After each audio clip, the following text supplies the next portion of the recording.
While I found all the events related to 9/11 to be incredibly interesting, the thing that really got my interest was in what he said about the Shemitah.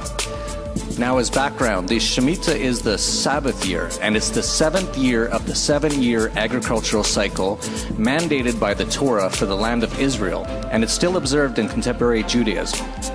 To put it simply, every 7 years is a Shemitah year. Because it is based on the Hebrew calendar, it doesn't fall on the same dates every year as our Western calendar, but it does follow quite closely. The Shemitah is also known as a time where all debts are settled, every 7 years. It also can be interpreted as the washing away of things. 按照上兩次安息年，即係14年前喺2001年9月嘅時候，喺以色列人嘅新年發生咗911事件。當美國股市重開之日，收市下跌歷史性最多嘅684點，正好對比27年為循環嘅安息年。另外喺7年前2008年9月29日，全球亦經歷金融海嘯，即正係另一次安息年嘅最後一日，美國股市打破歷史，下跌咗777點，即係7%。數字上正好對比27年為循環嘅安息年。當日亦發生咗一件從未發生過嘅事情，就係美國股市每日開市嘅時候都會有一下響鐘作示意，但當日響鐘卻歷史性失靈咗，似乎係暗示股市喺當日將會大跌。But what caught my attention was that the last day of the Shemitah for the last 2 Shemitahs in 2001 and 2008 fell on days with a major market collapse. The last day of Shemitah in 2001 fell on September 17th, and that was the first day the U.S. stock markets opened after 9/11. That day had the greatest one-day stock market point crash in U.S. history up to that time. The Dow fell almost 700 points, or 7%, and it was a record that held for precisely 7 years until the end of the next Shemitah year. That year was 2008. On September 29th, 2008, the exact final day of the Shemitah, the Dow plummeted 777 points, which still today remains the greatest one-day stock market crash of all time. You may be noticing quite a few sevens in all of this. As well, on that day, it was the only known day on the New York Stock Exchange where the opening bell wouldn't ring. You're watching CNBC's Squawk on the Street, where the opening bell should have rung 5 seconds ago, but has not. I don't know whether we actually need the bell to start trading. Hold on. There is a little bit of a consternation down here about there being no bell. All right. Our market reporters are standing by. Bob Pisani, have you ever seen anything like no bell? Yeah, that's a little strange here. But 另外喺歷史上，無論係第一次世界大戰同埋第二次世界大戰、1973年嘅全球金融同埋能源危機、1980年同埋1987年嘅股災，甚或係1994年嘅債券大屠殺，都正係發生喺安息年嘅日子。Jeff Barrick 指出，喺財經界7年嘅安息年循環可謂係人所共知嘅事。2015年9月15日不單係安息年，甚至係每7個安息年，即係49年嘅禧年開始。全世界無論政府、軍隊、經濟財團、聯合國，甚至係天主教嘅教宗，都巧合咁樣為今年9月所發生嘅大事而作出預備。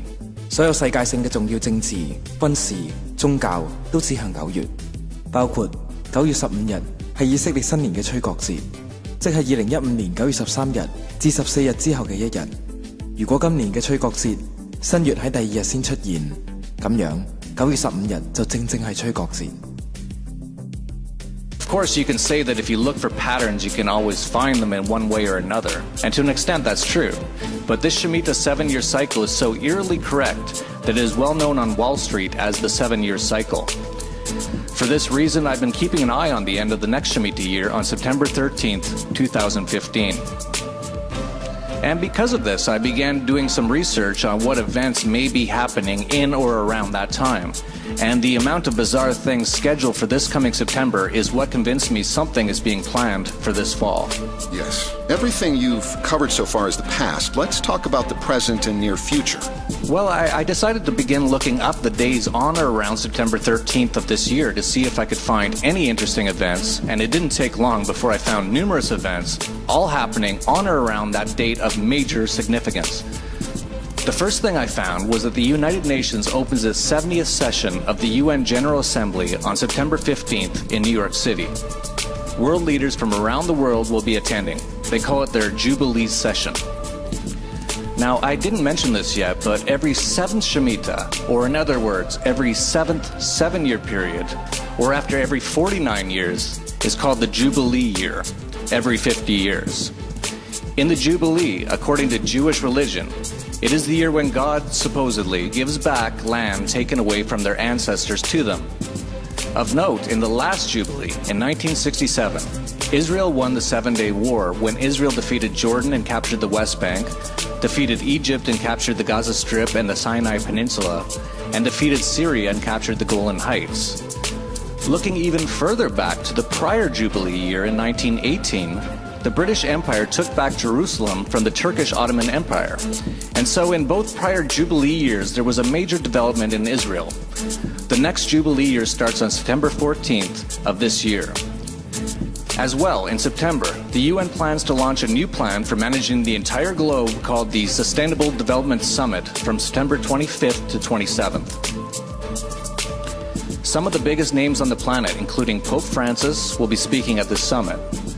The focus of this plan is to expand the scope of global governance. Global governance can also be defined as one world government or a new world order. The Pope, interestingly enough, will be busy in the US all of September, as on September 15th, the Pope will also be speaking at the UN, and then on September 24th, he'll also be speaking at the US Congress. The next thing I noticed is that Jade Helm, a massive, unprecedented rollout of the US military inside of the US, runs from July 15th until September 15th. This is particularly interesting in that there always seems to be a drill being run by the government during when an actual crisis occurs. Jade Helm has already begun in preparations, and the amount of military equipment being amassed in the US is truly mind-boggling. There's a lot of speculation that this amount of military buildup in the American South is in preparation for some sort of civil unrest. That speculation built when a number of Walmart stores recently closed on the same day across the southern US with no notice due to plumbing problems and are said to remain closed for 6 months. This fueled speculation that is to be used for some sort of detention center for unrest.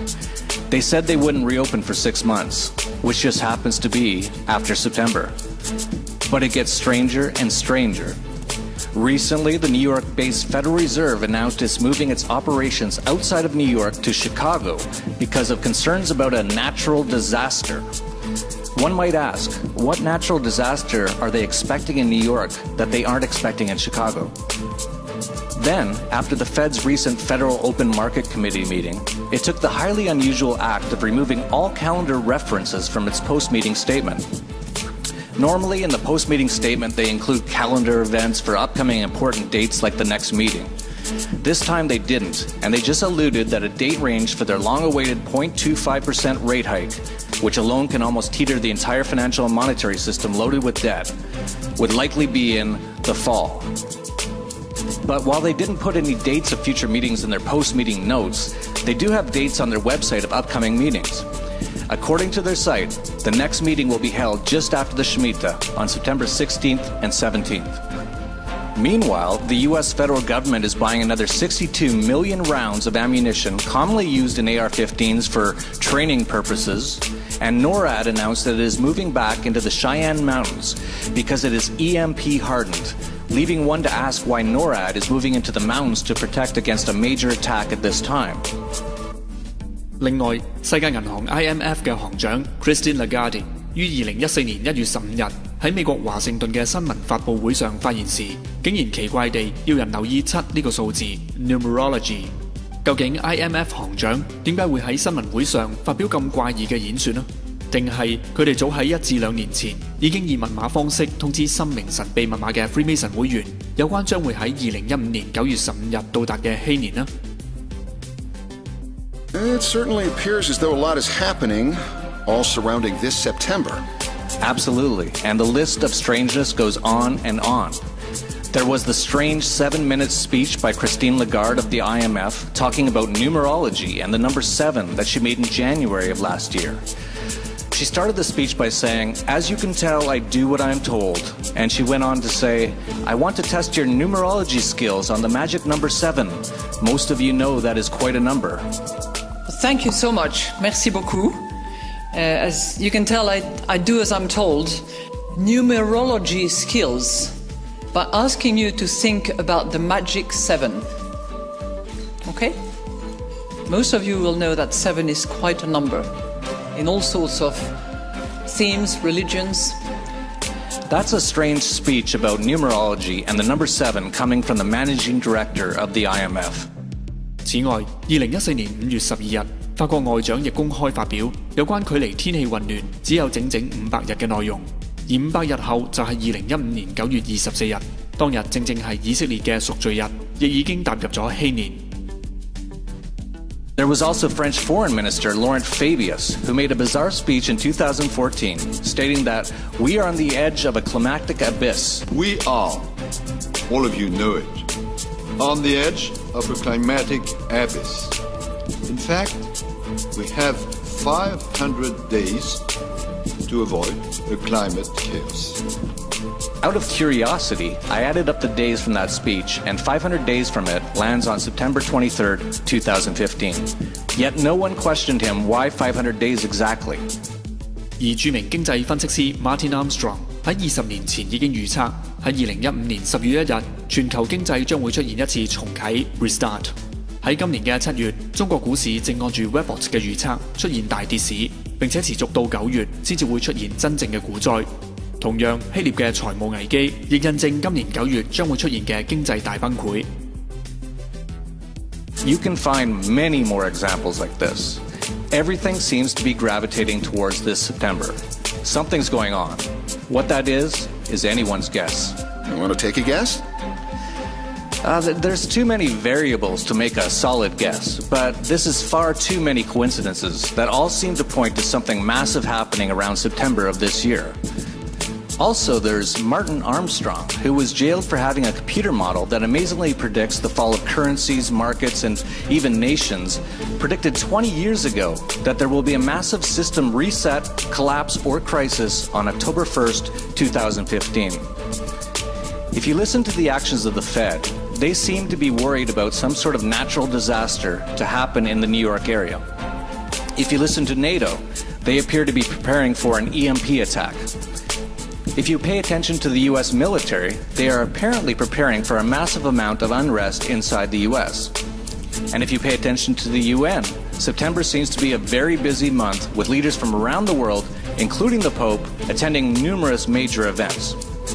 In fact, we've already seen the first rumblings of a coming collapse happening in both Greece and China. The Shanghai stock market has already begun to collapse, falling more than 30% in the last 2 months, and the Chinese Nasdaq fell 40% in the last 3 weeks. And in Greece, the banks and stock market have been closed for weeks, and they're laying the foundation for a civil chaos that I expect to fully foment over the summer and explode in September.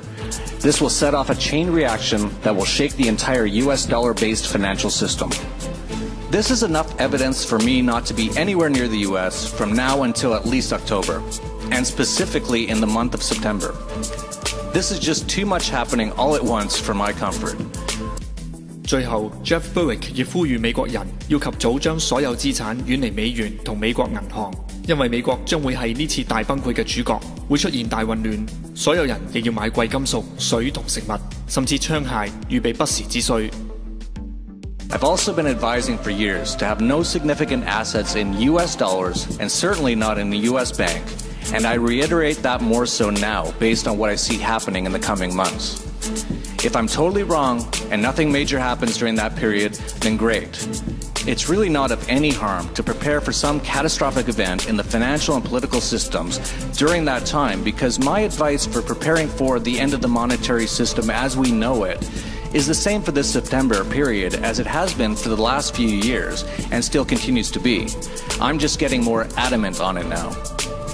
I've been advising people to get out of the Western financial and monetary system, get into hard assets, keep cash, precious metals, food, water, and guns on hand to last for at least a number of months, and move yourself and your wealth outside of the US if possible.